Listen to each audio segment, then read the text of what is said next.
What is it to be human? What is it to ache? What is it to be alive? Each person you speak to has had a day. Some of the days have been good, some bad. Anomalisa es una película de animación que dirige Charlie Kaufman, que es más conocido como guionista en realidad, pese a que ha dirigido un par de películas, ¿no?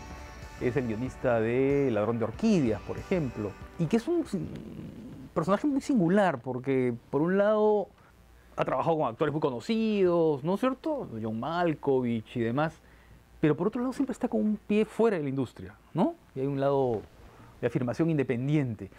Y en Anomalisa creo que eso se nota, ¿no? Porque es una película que no sigue las pautas de la animación del cine de hoy. Y eso es un pretexto para conversar con Isaac León Frías y con Rodrigo Bedoya sobre la animación. La animación es un... ¿Qué cosa es? ¿Es un género del cine? ¿Es una vertiente del cine? Porque no es lo mismo un género que una vertiente, digamos. Por ejemplo, no sé, uno puede decir que existe la ficción, existe el documental, existe la animación, ¿no?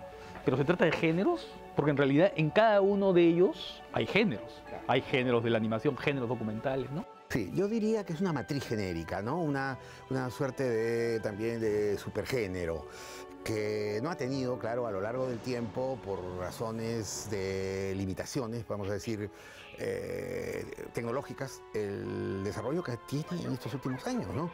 Gracias a la tecnología digital. Pero sí, podemos hablar de, digamos, la ficción, el documental y la animación. Creo que se está viviendo, sí, una etapa de intensificación de este, digamos, supergénero, este gran género. Las compañías americanas lo están produciendo en mucha mayor medida, pero se está haciendo en casi todas partes del mundo, incluso en el Perú, ¿no? Hubo un momento, hace algunos años, en que las películas de animación eran las más rentables. Y luego, pues, este relativo auge, vamos a decir así, porque un poco lo exageremos, disminuyó. Here, a Mickey Mouse short is being put on film.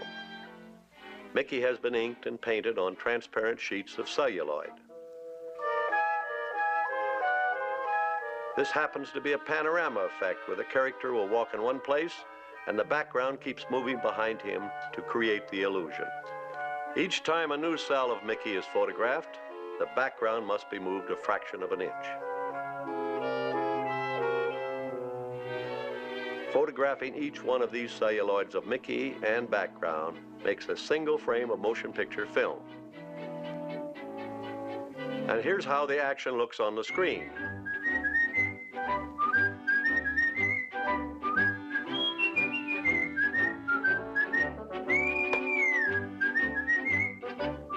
Now note that our character is capable of giving us a real feeling of 3 dimensions.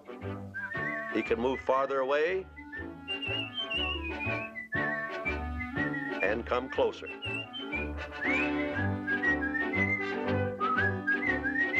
He can turn so that we see all sides of him.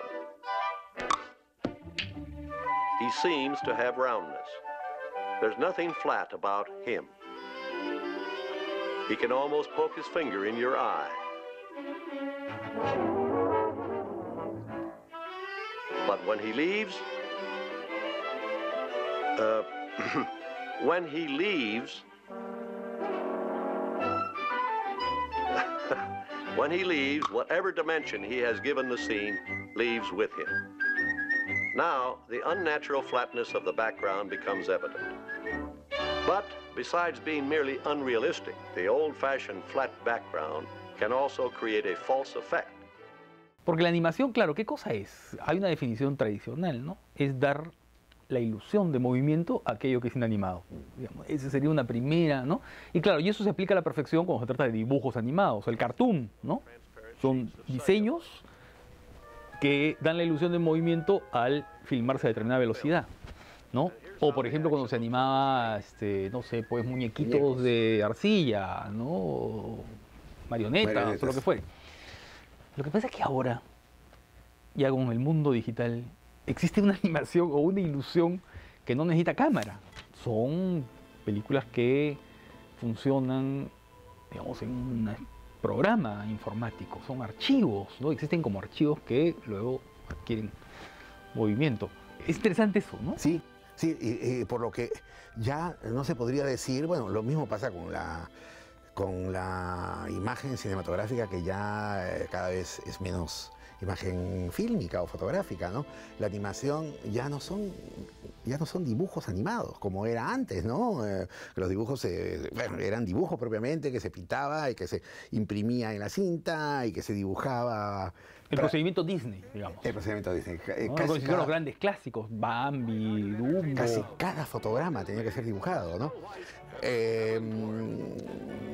Sí, estamos verdaderamente ante otro mundo, que incluso para efectos prácticos requeriría una nueva terminología, que es un poco lo que está pasando también con las películas que no son de animación, pero que se hacen sobre soporte digital. Pero sin embargo seguimos hablando de película y de film que ya no son más los soportes, ¿no? Y además ahora pues está toda esta vertiente, lo que es la captura en movimiento, la actuación con captura en movimiento, ¿no es cierto? Que es un poco lo que El Señor de los Anillos, el Planeta de los Simios, Avatar, ¿no? En lo que de cierta manera son personajes creados digitalmente, ¿no es cierto? Pero a partir del trabajo de un actor, ¿no es cierto? Del cual se registra todo su movimiento, sus expresiones faciales a partir de sensores, ¿no es cierto? Entonces, ¿eso qué es? ¿Es animación? ¿No es animación? ¿Dónde lo metemos? ¿No? Es mucho más complejo, ¿no? Sí, sí, pues, y eso es otra cosa, efectivamente, que como que la animación está atravesando, más que antes, otros géneros que no son propiamente animación y son formas híbridas. CMX ha trabajado en este campo, ¿no? De un cierto hibridismo, digamos, es uno de los que más ha apuntado en esa dirección.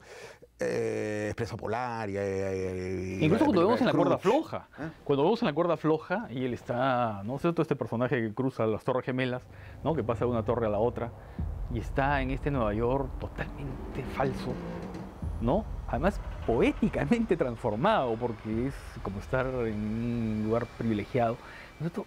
Ahí empiezan elementos de animación muy claros. ¿Ese que se está caminando sobre la cuerda floja es el actor? ¿O es un personaje virtual animado, digamos? ¿No? Entonces ya llega un momento en que ni siquiera te das cuenta, ¿no? Es bien interesante esa especie de mímesis o de transformación o de enmascaramiento de la realidad que aparece en tantas películas, Y ¿no? Spielberg lo trabajó muy bien en Tintín, por ejemplo, Claro. ¿no? En el que, claro, creó todo un mundo así absolutamente, ¿no? Descolocado, muy interesante, ¿no? Pero con actores reales, ¿no? Y con actores que son básicamente cuyo movimiento está registrado, ¿no es cierto? Y a partir de eso va creándose un mundo absolutamente cartoon, ¿no es cierto? Entonces esa mezcla es bien interesante. Sí. Ahora, yo quisiera agregar una cosa, y es que la animación es uno de los géneros potencialmente más ricos, digamos, de los... Bueno, todos lo son, pero la animación tiene, justamente por la posibilidad de transformación. Acá no hay el referente tradicional de la figura humana.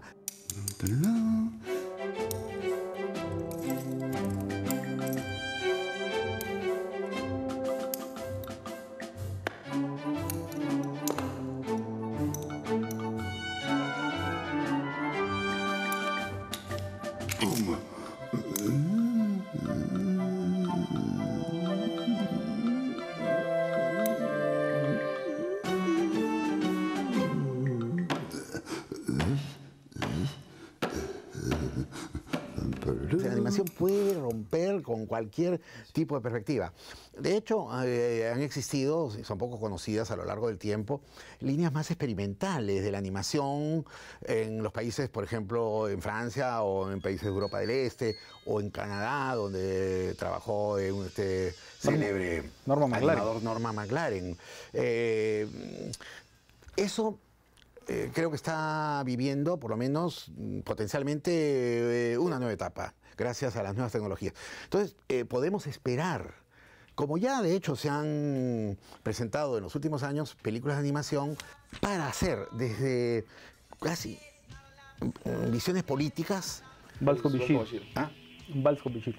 Un vals con Bichir, exactamente, hasta otras que, bueno, pueden ser absolutamente ajenas, ¿no? A todas las convenciones conocidas de la Representativas, animación.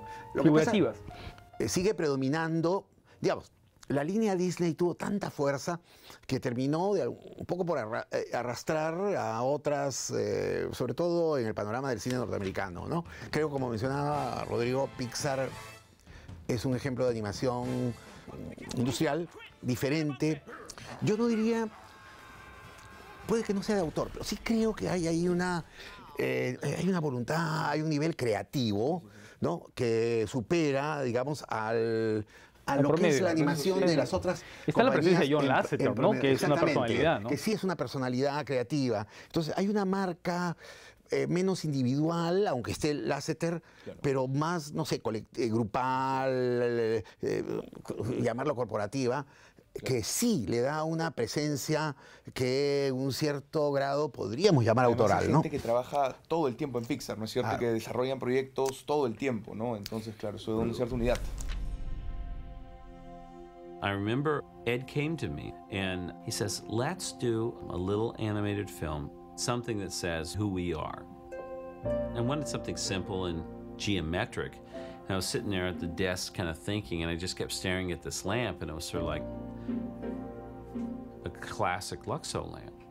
I just started moving it around like it was alive.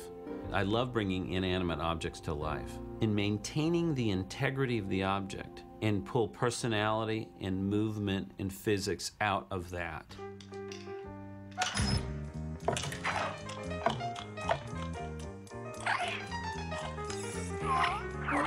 In 1987, Luxo Jr. became the first three-dimensional computer-animated film nominated for an Academy Award. Luxo is the one that changed everything. It was a pure little story. And once we hit it with that, then it became the new goal for everybody.